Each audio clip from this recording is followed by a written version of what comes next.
page. It is time, as we do each week at this time, to talk about the job market.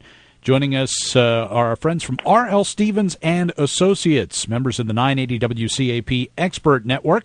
R.L. Stevens has offices locally in both Waltham and in Bedford, New Hampshire. And Randy Stevens is with us. How are you, Randy?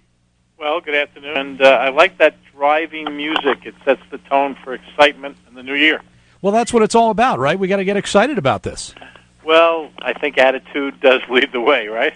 You know, it's really the truth. It's somebody just sent me the thing the other day. It was like a kind of a motivational type of a thing, but he talked about how when you get up in the morning, if you say to look in the mirror and say to yourself, "This is going to be a good day," it tends to turn out to be a good day. And darn it, I like myself. Yeah, exactly.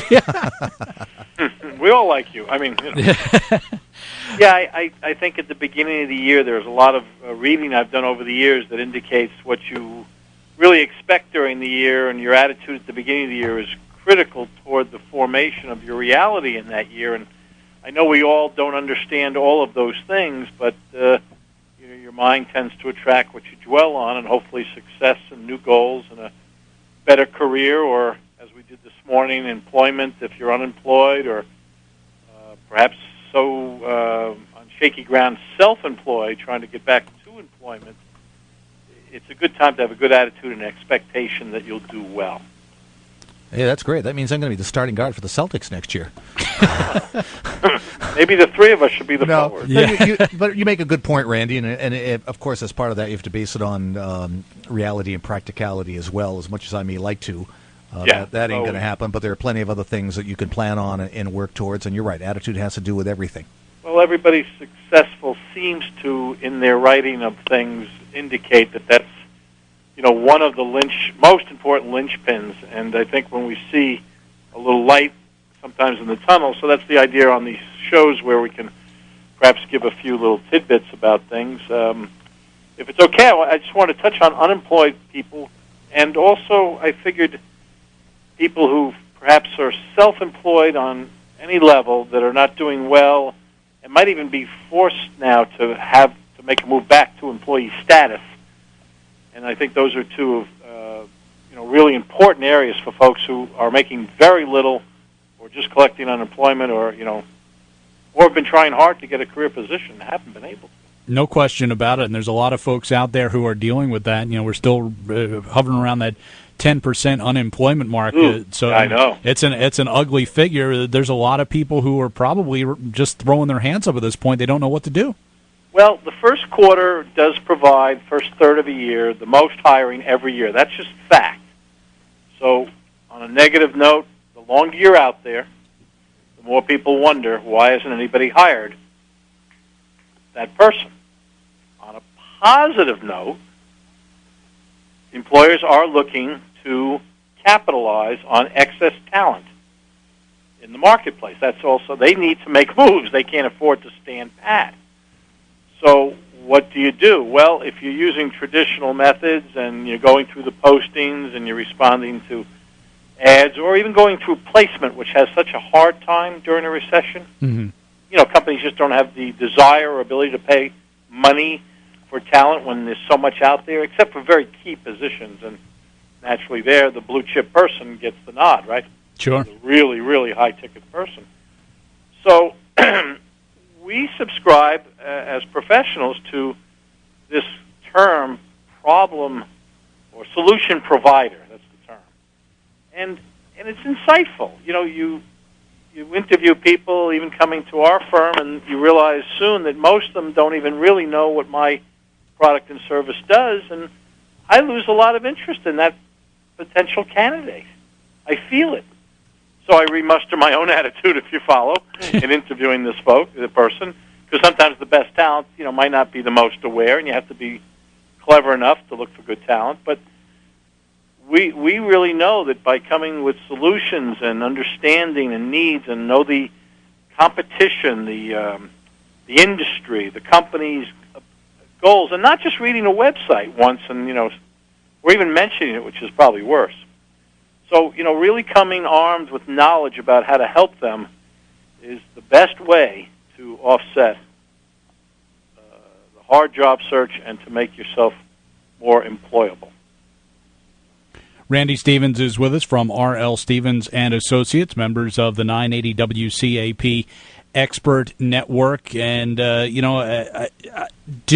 it, let me ask you this, does it make, because you talked about a lot of people who maybe been out of work for a long time, the longer that you're out of work, does it make it tougher when people, take a look at the fact that you've been out of work for longer and longer periods of time? Do they start to get a negative view? Well, I think it's fair to say yes. I think there are remedies. Why is it yes? Well, because some of the theory is, why isn't anybody else hiring this person? There must be something wrong, or maybe they don't care enough, or they haven't tried right away. There's a tendency, as I mentioned this morning, for many people to take a deep breath. Wow, it's been 10 years since I've really, if you're new in the 10 years in the market, or 20 years, or, they entitled themselves to take a break, take 2 months off. I understand that. In fact, I have a lot of empathy for that. Wouldn't that be nice? But what happens is then they start the job search, and if the next 2 or 3 months aren't fruitful, now they're 3-6 months in, and they're not looking right. So we come up with communication strategies. I've been doing this consulting to fit with my past to allow me to do a better job for you, to the company, you see? Yep. You've got to come up with an overall ability to create value, and the sharper it's focused to the exact needs, the less they're going to care. And they need good help. So understanding that even though it's a buyer's market and there's more candidates, what I said earlier, by going to hiring management and to decision makers and circumventing the HR, this is critical to show that you understand, because decision makers, or even people on the line, people who are, in charge of areas, directors, whatever, these folks care about getting the job done. They're not like HR, which is a very nice group of people who are trained to get rid of and cut it down because of the volume. There's mini resumes, functional resumes, there's web portfolios, there's letter resumes now, and the hardest part is getting that written communication to the person who can react well, and that's how they'll react. It's like promoting a product. Many times we go down to actually buy the product because we're predisposed. We've been pre-sold to really want that item. Well, same thing with a person. Imagine how cool it is when you go into an interview and they're there hoping that you'll be as good as what you told them you knew about how to help them. A little different than fighting uphill every step, right? That it certainly is. Randy Stevens is with us from R.L. Stevens and Associates, located nearby in Waltham and in Bedford, New Hampshire. Randy, if folks want to find out how R.L. Stevens might be able to help them in their job search in the new year, how do they get in touch? Well, we've been using job hunting at rlstevens.com as a nice, simple way to remember it, job hunting at rlstevens.com. But if anyone sends a resume in or a letter and requests a meeting to size up their situation, there's no obligation to us, there's none to them. It's a nice way to find out how a professional might go about helping a particular person. Everybody has a different issue. Somebody's been 20 years in a company and wants to make a really good move because they're very loyal and conservative and they don't want to louse up their resume. That might take a different approach than somebody else who's, like today, been out, as we've been discussing, a while. Another person might have 3 quick moves within 4 or 5 years and realize they need to solidify their resume with something more permanent where they can grow. Some folks are not in the right functional track. Some people are definitely in these industries that aren't growing. So there's a lot of different needs and different ways to get to that quality interview. And, it would seem to me that you should at least measure how, if it's not going well, like you said, if a person's been trying unemployment for a while, there are other approaches. Well, and R.L. Stevens certainly one of those. So, again, job hunting at rlstevens.com. You can get in touch and see if R.L. Stevens can help you. Randy, we appreciate the time as always. Let me give you one, if I may, just one pointer about the self-employed, which I wanted to bring out a little Sure. too. that okay? Yeah. You see, there's a two-edged sword there. With the self-employed person, they sometimes lack the knowledge of how to communicate their evolvement. They're probably a fine and much better product than they were when they were an employee. Let's say they went out 5 years on their own business.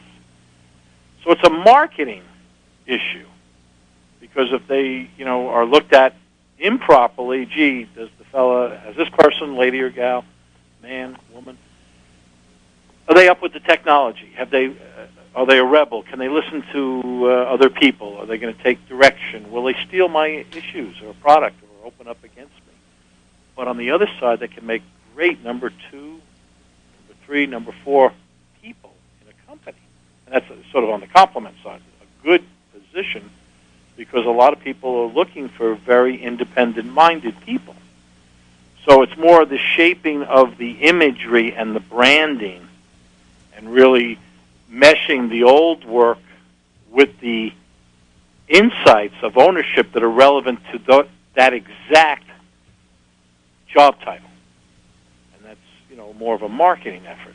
Did I put too much too fast? No, it makes sense to me, certainly. So it's a two-edged sword. It's difficult. It's more intricate. But many folks can offset perhaps even pay issues by functionally targeting ahead. We've had a surprisingly amount of folks who've gone one step ahead functionally to basically offset the recession and done fairly well relatively. Some of them have, even gained a lot as they used to, whereas if you can't determine the right level of where you can provide value, well, you can't even negotiate well for that level. And if you're, sort of under or over positioning yourself to begin with, you're not looked at properly. Companies don't want to deal with that. Sure. They want somebody who can show, hey, here's where I belong, and here's why. So it's just a lot more difficult. I want to throw in a little tiny bit to those folks who might, be on their own a little and not doing well enough and need to, get an employee position at this point. Excellent. Well, Randy, as I said, thank you for the time, and we'll look forward to it again. Well, again, hope it was helpful. Happy New Year, and we always appreciate the ability to give back a little and just try to be ourselves on the phone and give out some thoughts. Thanks, Randy. All right, have a nice week. You too. Randy Stevens from R.L. Stevens and Associates, members of the 980 WCAP Expert Network. Again, send along your resume to R.L. Stevens. Check that to jobhunting@rlstevens.com and see if they can help you in your search for a new job here in the new year.